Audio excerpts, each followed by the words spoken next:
Good morning, students. Good morning. So today our topic is globalization.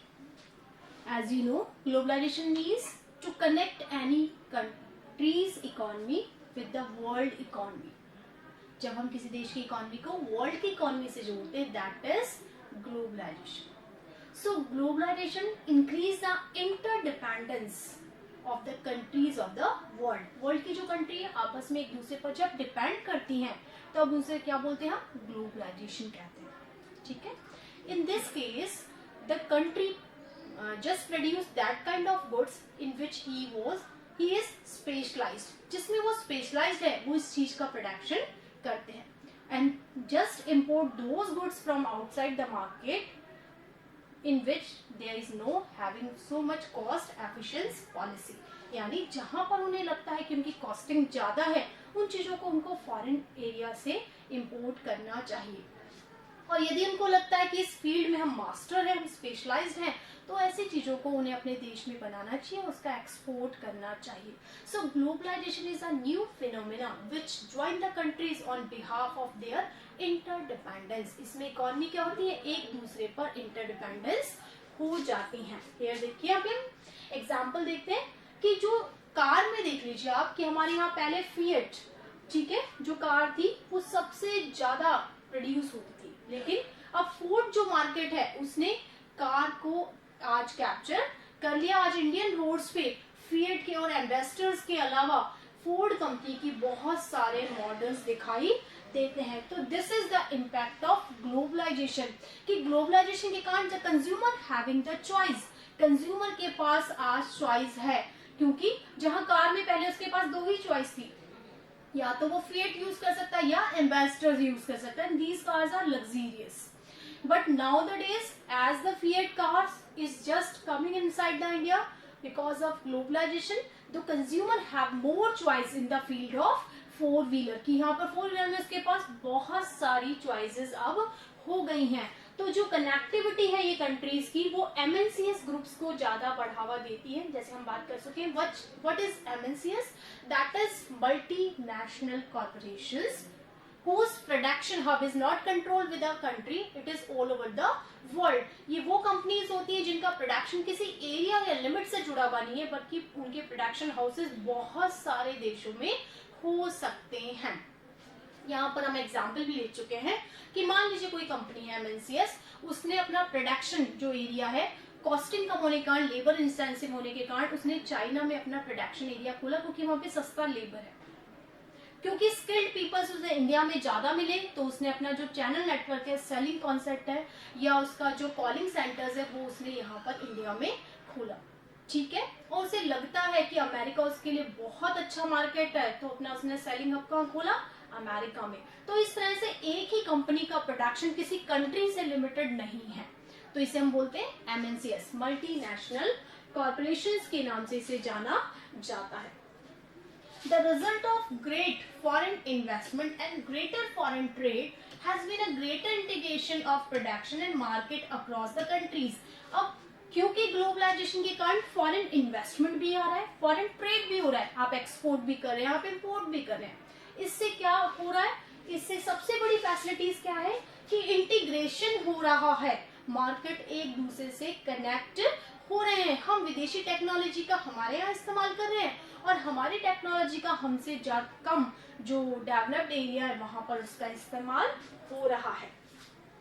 Globalisation is this process of rapid integration और interconnection between the countries. इस तरह से जो globalisation का concept है वो लोगों को आपस में जोड़ता है, कंट्रीज को आपस में इंटरकनेक्ट करता है. More and more goods and services, investment and technology are moving between the countries.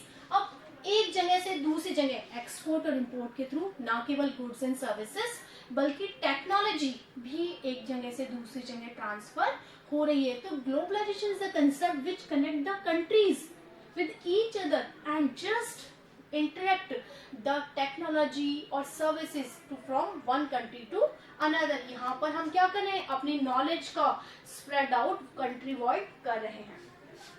Most regions of the world are in closer contact with each other. आज हम एक दूसरे से बहुत ज्यादा जुड़े हुए हैं। ऐसा लगता है कि पूरा वर्ल्ड हमें क्या लगता है, एक छोटी सी सिटी के रूप में लगता है। पहले हम बात करते थे अमेरिका की, बहुत हमें दूर लगता था, आज अमेरिका हमें बिल्कुल पास, क्योंकि हमें कोई भी अमेरिका कंपनी है उसके सामान हमें क्या मिल जाते हैं, इंडिया में भी इजिली अवेलेबल हो जाते हैं। This is due to globalization. Besides the movement of goods and services, investment technology, there is one more way in which the countries can be connected. ना केवल goods and services बल्कि technology के through भी हम connected हो रहे हैं। जैसे अभी आप एग्जांपल लीजिए कि हमारे यहाँ पर जो डिफेंस में चेंजेस आ रहे हैं, हम रशिया से मिसाइल्स मंगा रहे हैं, हम फ्रांस से कुछ इंपोर्ट कर रहे हैं, तो हम बदले में एक्सपोर्ट भी कर रहे हैं। तो इस तरह से ये क्या है, कनेक्टिविटी है, जिससे दो देशों के संबंध भी आपस में पॉजिटिव होते हैं। This is through the movement of people between the countries. और इसी ग्लोबलाइजेशन के कारण लोगों का मूवमेंट भी हो रहा है। Some foreign doctors come to India for their project. कुछ डॉक्टर्स होते हैं जो बाहर से आते हैं, हम बुलाते हैं, कुछ हॉस्पिटल इंडिया के जो फेमस है वो उन्हें हायर करके बुलाते हैं। Some doctors of India also go for hiring in other countries also. तो इस तरह से लोग भी एक जगह से दूसरी जगह जा रहे हैं। People usually move from one country to another in search of better income. अब लोग भी क्या कर रहे हैं, एक जगह से दूसरी जगह, एक देश से दूसरी जगह माइग्रेट हो रहे हैं। किस लिए? हो सकता है उन्हें बेटर इनकम अपॉर्चुनिटी मिल रही हो। कई बार आप देखते हैं ना, एमएनसीज कंपनीज होती हैं, वो हमें यहाँ पर इनका प्लेसमेंट होता है और फिर पहले वो इंडिया के अपने जो कॉल सेंटर्स है उनमें काम देती है। जब उन्हें आपका काम पसंद आता है तो हो सकता है वो फॉरेन ट्रिप के लिए भी आपको इनवाइट करे। तो बेटर जॉब परफॉर्मेंस के लिए, इनकम फैसिलिटीज के लिए हम क्या करते हैं, एक कंट्री से दूसरी कंट्री जाते हैं। और for the better education also, कभी कभी स्टूडेंट्स बाहर पढ़ने भी जाते हैं, ऑक्सफोर्ड यूनिवर्सिटी से स्कॉलरशिप गेन करके वहां पढ़ने जाते हैं। तो ना केवल गुड्स और सर्विसेज का एक्सपोर्ट इंपोर्ट होता है, बल्कि एजुकेशन फील्ड में भी लोग एक जगह से दूसरी जगह माइग्रेट होते हैं। In the past decades there was no been much increase in the movement of people between the countries due to the various restriction। पहले लोग एक देश से दूसरे जाने में डरते थे क्योंकि बहुत सारे restrictions थे। Now the barriers, now the restrictions are just उन्हें क्या कर दिया गया, reduced कर दिया गया because of globalization, ताकि लोगों की connectivity बढ़ सके। Now factors that have been enabled globalization. अब वो फैक्टर जिसके कारण ग्लोबलाइजेशन आया, सबसे पहले हमने बात की टेक्नोलॉजी की। जैसे India is a developing nation, while as America, China, Japan, Australia, these are the developed nations. So we Indian people required a vast technology from the developed nation. अभी हमें टेक्नोलॉजी पे हमें किस पर बेस्ड होना पड़ता है, डेवलप्ड नेशंस पर बेस्ड होना पड़ता है। There are some products on which the developed nations also just depend on us। तो इस तरह से ये इंटरडिपेंडेंस है। तो टेक्नोलॉजी के लिए हमें क्या करना पड़ता है, क्योंकि हमें उस टेक्नोलॉजी के बारे में नॉलेज नहीं है, तो हमने क्या किया, उसे विदेशों से इंपोर्ट की। Rapid improvement in technology has been a major factor that has stimulated the globalization process. For instance, the past 50 years have seen several improvement in the transportation technology. This has made much faster delivery of goods across the distance people possible on the lower cost। सबसे पहला कि why the globalization introduced, उसका पहला कारण है technology. कि as the technology increases, जैसे जैसे टेक्नोलॉजी बढ़ रही है, टेक्नोलॉजी के बढ़ने के कारण the movement of the things are just going across the limit। अब जो चीजों का मूवमेंट है वो लेस कॉस्ट पे बहुत ज्यादा हो रहा है। इसमें एग्जांपल ये containers of transport of goods. जैसे कंटेनर्स, जो शिपिंग है हमारे यहाँ से बाहर इंपोर्ट होती है और बाहर से यहाँ पर यहाँ से बाहर एक्सपोर्ट होती है, बाहर से यहाँ इंपोर्ट होती है। Goods are place in containers. जो गुड्स है वो इस तरह के कंटेनर्स में, ये आप देख रहे हैं कंटेनर्स में डाल डाल के, बड़े बल्कि कंटेनर्स होते हैं ये, इनमें डालकर शिपिंग के थ्रू ये डिलीवर होते हैं। That can loaded into the ships, railway, planes and trucks. तो ये कंटेनर्स किससे जाते हैं, आइदर शिप से जा सकते हैं, रेलवे से जा सकते हैं, ट्रक से जा सकते हैं। Containers have led to huge reduction in port handling cost and increase the speed with which the exports can reach the market। अब इनमें क्या टेक्निकल चेंज आया है कि ये कंटेनर्स जब शिपिंग से जाते थे, प्लेन से जाते थे, तो इनकी कॉस्ट बहुत हैवी होती थी पहले। Now due to the globalization इनकी कॉस्टिंग क्या हो गई है, कम हो गई है। दूसरा स्पीड बढ़ गई है, जैसे आप देखते हैं ना फास्टर प्लेन्स भी हो गए हैं, तो इनकी स्पीड यानी बहुत कम समय में ये दूसरे मार्केट में डिलीवर इजीली हो जाते हैं। Similarly, the cost of air transport has fallen. This has enabled much greater volumes of goods being transported in airlines. इसी तरह से जो एयरलाइंस है उसकी भी कॉस्टिंग कम हो गई है। जैसे आप देखते हैं एयरलाइंस का किराया कम हो गया, तो इससे क्या होता है, ये जो गुड्स और सर्विसेज है बहुत कम रेट पर बाहर आसानी से एक्सपोर्ट की जा सकती है, या बाहर से हम उसे आसानी से इंपोर्ट कर सकते हैं। जो तो सबसे पहला रोल जो हम देख रहे हैं ग्लोबलाइजेशन में वो किसका है, टेक्निकल एफर्ट्स का है। Even more remarkable have been development or in information and communication technology. दूसरा जो हम देख रहे हैं दैट इज IT सेंटर्स। जो सेकंड चीज हम देख रहे हैं जिसके कारण ग्लोबलाइजेशन बढ़ा that is information and communication sector. इसमें क्या है कि इस IT सेक्टर का जैसे जैसे डेवलपमेंट हुआ, लोगों ने ज्यादा मूवमेंट किया एक जगह से दूसरी जगह, एक कंट्री से दूसरी कंट्री की ओर। In recent time, technology in the area of telecommunication, computer, internet has been changing rapidly. देख रहे हैं हम क्या कि इंटरनेट में कम्युनिकेशन में धीरे धीरे बहुत फास्ट चेंजेस आ रहे हैं। Telecommunication facilities like the telegraph, telephone, including mobile phone fax, are used to connect one another on the world, to access information instantly and to communicate from remote area. तो ये जो facilities है IT sector की, ये क्या करती है, उन एरिया से कनेक्टिविटी बनाती है जो बहुत ही रिमूव एरिया है, और एक देश की इंफॉर्मेशन दूसरे देश तक पहुंचाती है। This has been facilitated by satellite communication devices.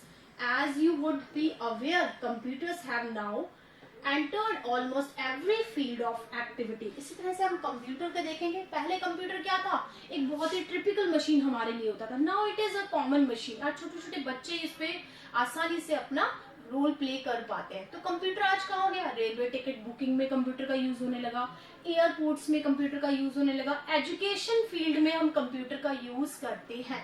तो कंप्यूटर जैसा डिवाइस और जो टेक्नोलॉजी है वो धीरे धीरे क्या हो रही है, एक कॉमन टेक्नोलॉजी के रूप में फील्ड में स्प्रेड हो रही है।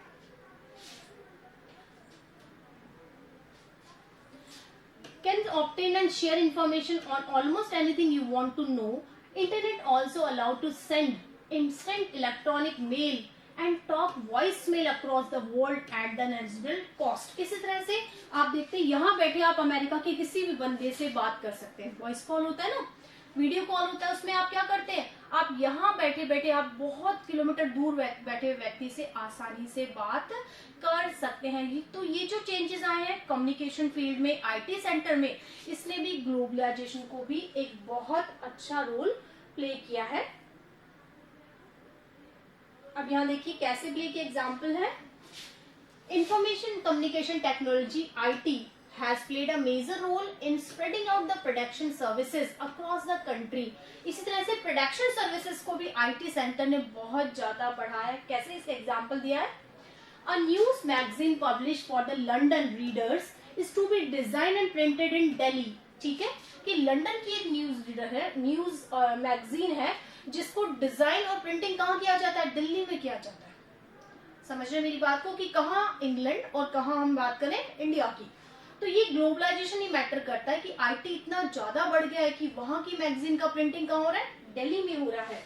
The text of magazine is sent through the internet of to Delhi office. जो भी उसमें प्रिंट करना होता है वो लंदन से दिल्ली इंटरनेट के थ्रू भेजा जाता है। The designer in the Delhi office get orders on how to design magazine from the office into London using the telecommunication facilities. तो दिल्ली में जो ऑफिस है उन्हें पता चल जाता है कि किस तरह का डिजाइन और पैटर्न वो मैगजीन चाहती है। The designing is done on a computer. After printing the magazine are sent by the air to the London. और जब मैगजीन प्रिंट हो जाती है, डिजाइन हो जाती है, तो यहाँ एयरवेज के थ्रू से कहाँ भेजा जाता है, लंदन भेजा जाता है। Even the payment of money for the designing and printing from a bank in London to a bank on Delhi is done instantly. और इसी तरह से उसका पेमेंट भी तुरंत हो जाता है। जैसे ही मैगजीन वहां डिलीवर होती है, लंदन का एक बैंक दिल्ली के एक बैंक को वो मनी ट्रांसफर करता है, जहां से वो उस कंपनी को पेमेंट किया जाता है। तो ये सब क्या है, इंटरनेट ई बैंकिंग के थ्रू ये मनी बैंकिंग का काम हो रहा है। तो ग्लोबलाइजेशन का जो इम्पैक्ट है, जो बढ़ रहा है, उसका एक कारण क्या हो गया, आईटी सेक्टर का बहुत ज्यादा विकास है। इसी तरह से globalization and foreign trade and foreign investment policy, कि ग्लोबलाइजेशन से व्यापार कैसे बढ़ा, फॉरेन ट्रेड कैसे बढ़ा और इन्वेस्टमेंट में क्या चेंजेस आए। Suppose the Indian government puts a tax on import on toys. मान लीजिए इंडियन गवर्नमेंट भारत से आने वाले, विदेशों से आने वाले खिलौनों पर टैक्स लगा देती है। Those who wish to import these toys would have to pay tax on this। जो इन वस्तुओं को बाहर से मंगाना चाहते हैं उन्हें टैक्स देना पड़ेगा। Because of the tax, buyer will have to pay a higher price or imported toys। क्योंकि आप टैक्स लगा दिया तो बाहर से आने वाले खिलौने क्या हो गए, महंगे हो गए। Chinese toy no longer as be cheap in the Indian market and import from the China will automatically reduce। और अगर हम चाइना मार्केट से आने वाले खिलौनों पर बहुत टैक्सेस लगा रहे तो ऑटोमेटिकली चाइना की प्राइसेस क्या हो जाएगी, ज्यादा हो जाएगी। तो ऑटोमेटिकली बाहर से आने वाला सामान कम हो जाएगा। And the Indian toy market will prosper, और धीरे धीरे इंडियन मार्केट वापस फ्लोरिश हो जाएगा। Tax on the import an example of trade barrier. जब हम टैक्स लगाते हैं इंपोर्ट पर, ये एक ट्रेड बैरियर होता है, व्यापार को कंट्रोल करने का तरीका। It is called barriers because some restrictions have been set up. इसे बैरियर क्यों कहते हैं, क्योंकि हमने क्या किया, टैक्स का उस पर रिस्ट्रिक्शन लगा दिया गया। Government can use the trade barrier to increase और decrease the regulate foreign trade और to decide what kind of goods and how much of each should be come into the country. अब trade barrier क्यों लगाए जाते हैं, to decide the quantity, ताकि हम ये जस्टिफाई कर सके कि कितनी चीजें देश में से एक्सपोर्ट होनी चाहिए और कितनी चीजें देश में इंपोर्ट होनी चाहिए। तो अपने ट्रेड की कंडीशन को सुधारने के लिए हम उस पे बैरियर्स या रिस्ट्रिक्शंस लगाते हैं। यहाँ हम एक एग्जांपल ले लेते हैं कि कई बार आपने देखा होगा कि ओनियन के भाव बहुत बढ़ जाते हैं, है ना। कभी कभी आप देखते हो प्याज 10 रुपए किलो और कभी 150 रुपए किलो हो जाता है। Can you give me the reason why these prices are fluctuated. ये प्राइसेस में इतना चेंजेस क्यों आ जाता है, बता सकते हैं।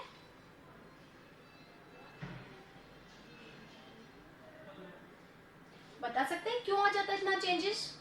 देखिए यहाँ पर ये है कि if we exported the onion outside the market, अगर हम ऑनियन को बाहर भेजते हैं, ठीक है, तो डोमेस्टिक एरिया में इसकी क्या हो जाती है, कमी हो जाती है। तो जब डोमेस्टिक प्राइसेस बढ़ने लगते हैं तब गवर्नमेंट उसे कंट्रोल करने के लिए क्या करती है, एक्सपोर्ट्स को कम कर देती है, ताकि वो जो मार्केट जो गुड्स हैं वो हमारे डोमेस्टिक मार्केट में कम नहीं पड़ी। तो प्राइसेस बढ़ गए प्याज के बहुत ज्यादा, कंट्रोल किया तो वापस बैलेंस में आ जाते हैं। तो इस तरह से गवर्नमेंट क्या करती है, बैरियर्स लगाती है, टैक्स बैरियर्स लगाती है, रिस्ट्रिक्शंस लगाती है, ताकि अपने व्यापार की कंडीशन को सुधारा जा सके।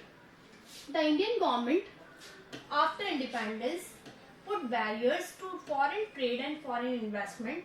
This was to consider necessary to protect the producer within the country from the foreign competition. सबसे पहले 1947 से लेकर 1980 तक हमने क्या कर रखा था, बैरियर्स लगा रखे थे, ताकि जो हमारे देश के उद्योग हैं जो अभी स्टार्ट हुए हैं वो अच्छी तरह से फ्लोरिश हो सके और फॉरेन कंपटीशन से वो खराब ना हो।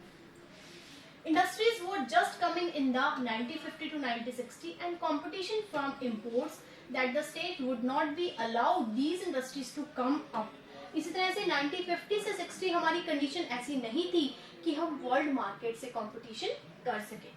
India allowed imports of only essential items such as, उस समय इंडिया करता था सबसे पहले जो असेंशियल आइटम है केवल उन्हीं को इंपोर्ट करता था, जैसे मशीनरी है, फर्टिलाइजर्स हैं एंड पेट्रोलियम, जिसका प्रोडक्शन हमारे यहाँ नहीं होता। Note that all the developing countries during the early stage of production have given protection to domestic produce of variety of means। और यही कारण है जितनी भी डेवलपिंग नेशंस हैं उन्होंने स्टार्टिंग में, अपने डेवलपिंग की स्टार्टिंग में उन्होंने अपनी डोमेस्टिक जो इंडस्ट्रीज थी उनको ज्यादा प्रोटेक्शन दिया। स्टार्टिंग अराउंड 1991, लेकिन 1991 के बाद ये चेंजेस आए. Some far-reaching changes in policy were made in India. The government decided that the time had come for Indian producer to compete with the producer around the globe. 1991 में ये scenario change हुआ. अब Indian government ने महसूस किया कि अब Indian जो कंपनीज है, now they have to capable to compete with the foreign companies.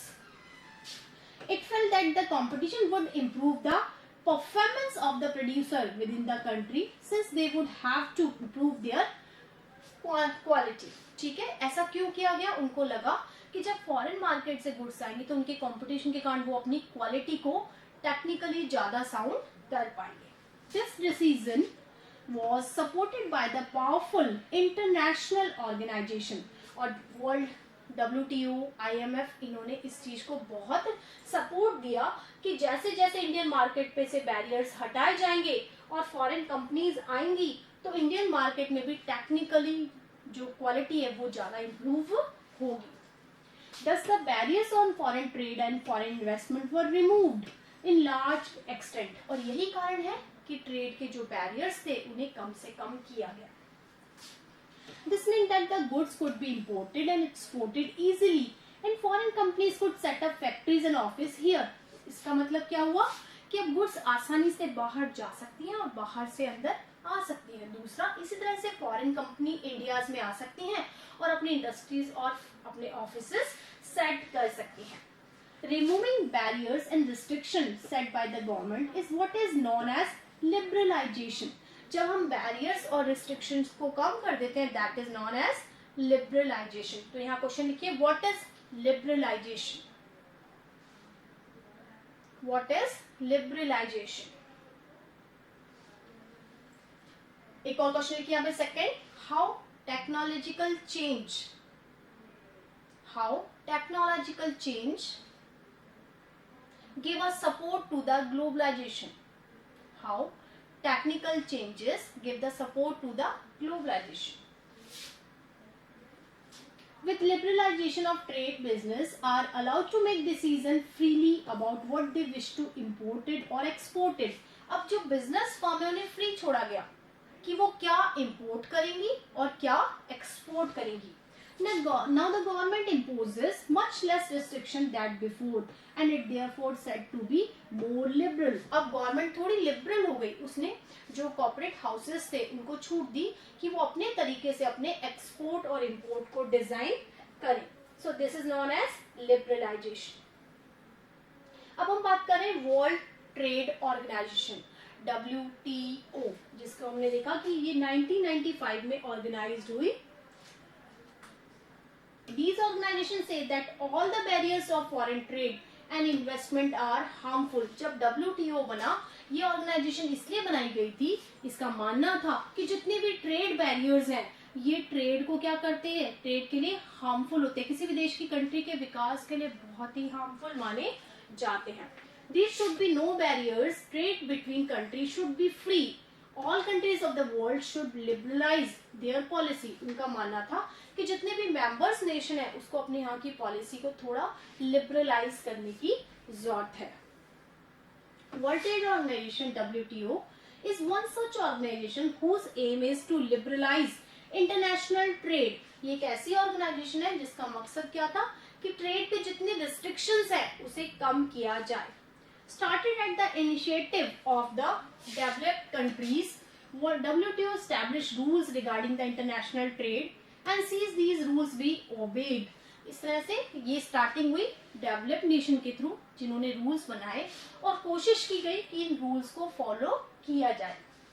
160 country of the world are currently members of WTO. लगभग 160 देश आज WTO के मेंबर हैं.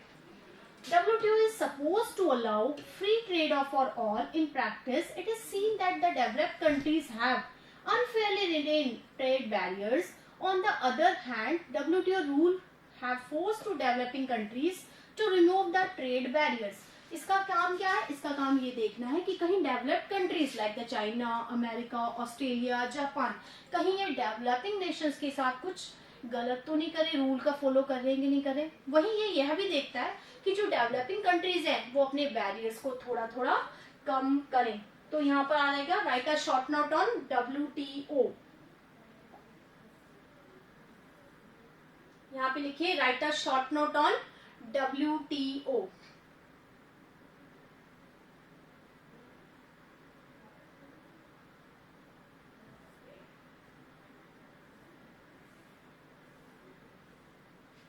लिख लिया क्वेश्चन? क्वेश्चन लिख लिया? Right a short note on WTO। अब देखिए डिबेट ऑन ट्रेड प्रैक्टिसेस, ठीक है, जो व्यापार की नीतियां चल रही हैं उस पर कुछ विचार विमर्श किया गया। डिबेट मतलब कुछ पक्ष में है लोग और कुछ उसके विपक्ष में भी पाए जाते हैं।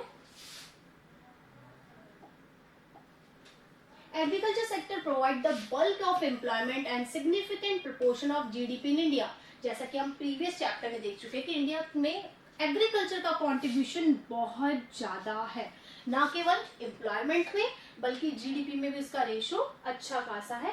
Compare this are developed countries such as the US। अगर हम इंडिया की इकोनॉमी को US की इकोनॉमी से कंपेयर करते हैं तो वहां टर्शरी सेक्टर और सेकेंडरी सेक्टर का रोल ज्यादा है और हमारे यहाँ एग्रीकल्चर का रोल ज्यादा है। Share of agriculture is only 1%। वहां पर एग्रीकल्चर का रोल GDP में ओनली 1% है। And is share to the total employment is only 0.5।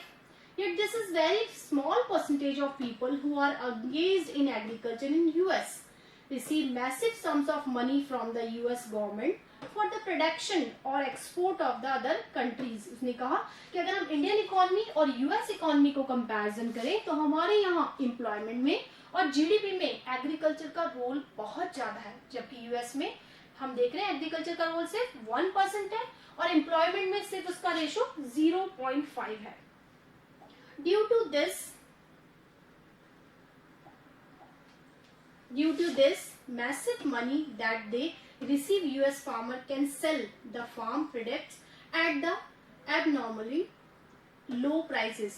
और वहां पर गवर्नमेंट क्या करती है, फार्मर्स को इंसेंटिव्स देती है ताकि वो अपनी जो चीजें हैं उसे लो प्राइसेस पर बेच सके। The surplus farms products are sold in the other countries market at the lower price। जो excess प्रोडक्शन होता है उसे क्या करते हैं, वर्ल्ड में एक्सपोर्टेड किया जाता है। Adversely affect farmers in these countries। ऐसा कहा जा रहा है कि इससे उन देश के फार्मर्स पर एडवर्स इफेक्ट पड़ता है। कैसे पड़ता है कि वो इतनी मेहनत से करे लेकिन उनको क्या करना पड़ रहा है, लेस प्राइसेस पर वो गुड्स बाहर एक्सपोर्ट करनी पड़ रही है। Developing countries are therefore asking the developed countries government, we have reduced trade barriers as per WTO, but you have ignored the rules of WTO and continued to pay your farmers vast sum of money. You have asked our government to stop supporting and to the farmers, but you are doing so yourself. It is free and fair trade। उनका कहने का क्या मतलब है कि हमारे यहाँ तो वो कह रहे हैं कि सब्सिडी घटाओ, फार्मर को कोई सपोर्ट मत दो, और US में तो क्या हो रहा है कि US में वहाँ फार्मर्स को सपोर्ट दिया जाता है कि वो वर्ल्ड में अपनी जो चीजें हैं बहुत सस्ते दामों पर भेजे। तो यहाँ पर जो डेवलपिंग कंट्रीज हैं दे आर कंप्लेनिंग कि जो WTO ने कहा था कि फ्री रूल्स रेगुलेशंस होने चाहिए सभी के लिए, चाहे वो डेवलप्ड नेशन हो चाहे डेवलपिंग नेशन हो। तो यहाँ डिस्पैरिटी है कि जो डेवलप्ड नेशन जिस रूल्स और रेगुलेशन की बात डेवलपिंग कंट्रीज के लिए करते हैं स्वयं उसको वो फॉलो नहीं करते। तो यहाँ एक आर्गुमेंट है। आर्गुमेंट क्या है कि जहां WTO IMF ने कहा कि सब्सिडी घटाओ, रेस्ट्रिक्शन कम करो, वहीं वो खुद डेवलप्ड नेशन इस तरह के रेस्ट्रिक्शंस को फॉलो ऑफ कर रहा है। ठीक है, ये समझ में आ गया कि इस तरह से WTO की कुछ कमियां हैं जिसके कारण वो एक अच्छी ऑर्गेनाइजेशन अभी तक नहीं फ्लोरिश हो पा रहा है, क्योंकि डिस्पैरिटीज है रूल्स और रेगुलेशन के बारे में। ये डिस्पैरिटीज रूल्स रेगुलेशन के बारे में है। डेवलपिंग नेशन के लिए अलग रूल्स हैं और डेवलप्ड नेशंस के लिए कुछ अलग रूल्स पाए जाते हैं। क्लियर? ये आपका चैप्टर कंप्लीट हो गया है ग्लोबलाइजेशन। ठीक है, मैं आपको क्वेश्चन आंसर्स भेज दूंगी इसके extra MCQs, you are just to complete in your copy. Okay okay ma'am, इस चैप्टर में आपको कोई प्रॉब्लम? इसमें देखिए क्वेश्चन जो आएगा, क्वेश्चन इस तरह से आएगा, what is the negative and positive effect of globalization. इस तरह से पूछा जा सकता है. What do you mean by liberalization? How government liberalise